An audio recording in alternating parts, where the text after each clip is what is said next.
right, Black and White Network supporters, we are going to talk about a very tragic situation that happened down in South Texas involving a 16-year-old cheerleader, and you guessed it, an illegal immigrant that should have never been here, somebody that had been here, expired visa, should have been out of here.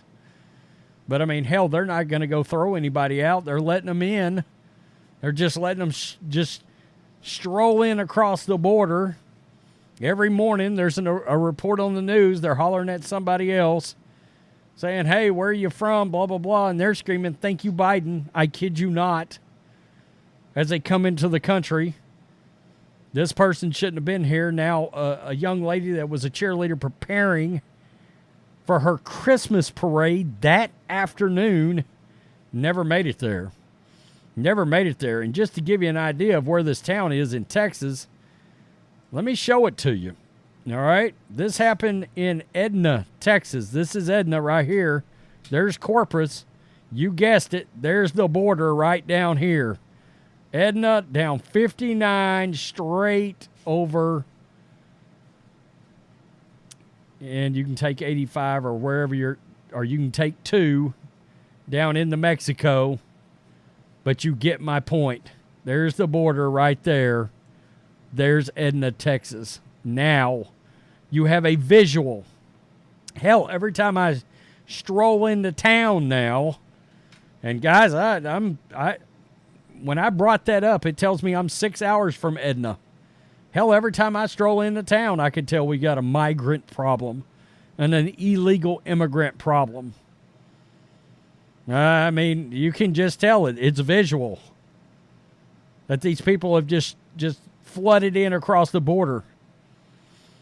New York Post, Texas high school cheerleader Lizbeth Medina was stabbed to death and left in her bathtub by an undocumented immigrant living in the U.S. on an expired visa, police said.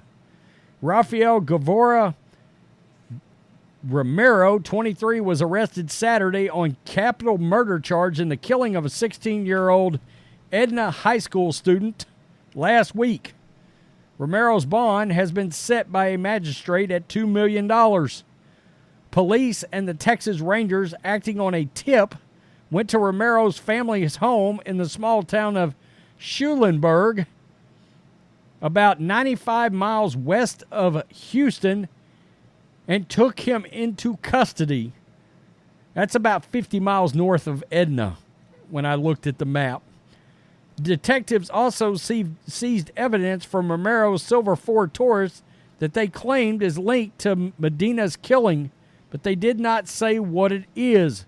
Reported, I guess this is TV station KTRK, no motive has been released in the deadly stabbing, and the cops have not said whether Romero and Medina knew each other. That's her right there. That's the young lady. Let's just click on these photos.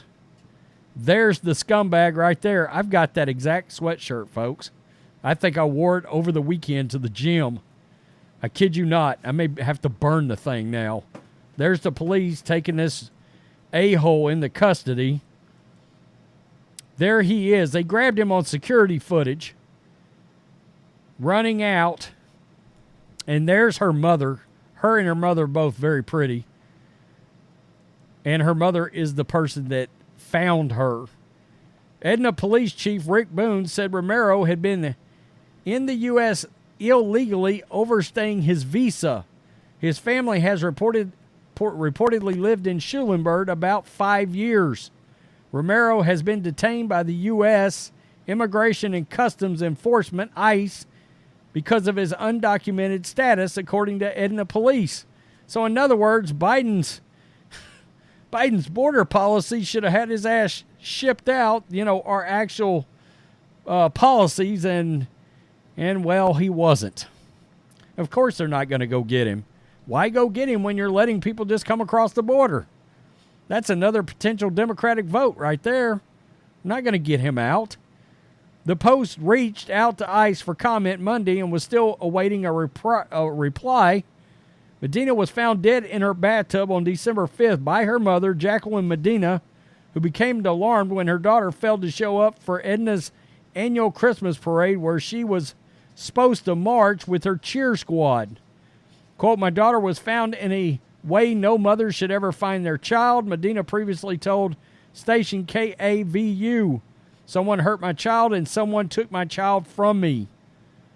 The grieving mom said that a few weeks earlier, someone had broken into their home at the Cottonwood Apartments, and she wondered if the same intruder may have tried to pull off another heist, but was caught in the act by Lizbeth. Police released surveillance video of the suspect, who was seen wearing a black Volcom sweatshirt and had a distinctive tattoo behind his right ear. Oh, shit. Could this guy be gang-related? Lizbeth was honored before her school's football game Thursday night, where her fellow cheerleaders and family members wore purple, the teenager's favorite color. Quote, my head is just spinning everywhere. I just want answers. I want justice, her anguished mom told KTRK. Medina described her daughter as bubbly and happy. We grew up together. I had her when I was only 16. Medina told the station, it was just her and I against the world, and they took her from me. Edna's about 100 miles southwest of Houston. It's a terrible situation that happened here. And, you know, something we haven't talked about, and they didn't talk about in this article, was you've got these are a bunch of high school kids. So everybody in that school is having to deal with the death of the violent murder of one of their fellow students. Now, all that is also on the backs of all these students in a small town of 6,000 people. I originally had a Daily Mail article up, and for whatever reason, that thing kept bleeping up my entire camera system. But it had a few more tidbits in there. It's only a town of about 6,000 people. So you can imagine the kind of blunt force impact this had across their entire community. She's getting ready to go to a Christmas parade. And this no-good sumbitch that had overstayed his welcome, of course they wasn't going to go get him. Biden, get out people over expired visas? Well, of course not. Of course that's not going to happen. Hell, you're waving them in with the lights that they use on runways at airports right now. And I understand, you know, I'm embellishing, but, I mean, it's basically the same. They're lined up all down the walls right now to come into the country. So, of course, they're not going to actually enforce things like expired visas. Oh, no, they're already here. Shit, half the work's done for us. No reason to get that potential voter out of the country. And here he is. He's killed somebody. Absolutely awful. This is the thing, all right? With everything's going on, and they talk about these people coming over and this and that and the other, you've got a lot of crimes that have been committed that never should have even happened. Period. Because the person here shouldn't have been here to have committed the crime. That's the problem. J.R. Ewing, settle down. Nonetheless, it's a horrible situation. Absolutely horrible. This mother and daughter, there's a Facebook account for them. There's a GoFundMe account out there for them. And it's a terrible thing for a mother to have to deal with, involving her young 16-year-old daughter. Tragic. I blame Biden for this. You know, more blood on his hands. Jesus. Peace. I'm out. Till next time.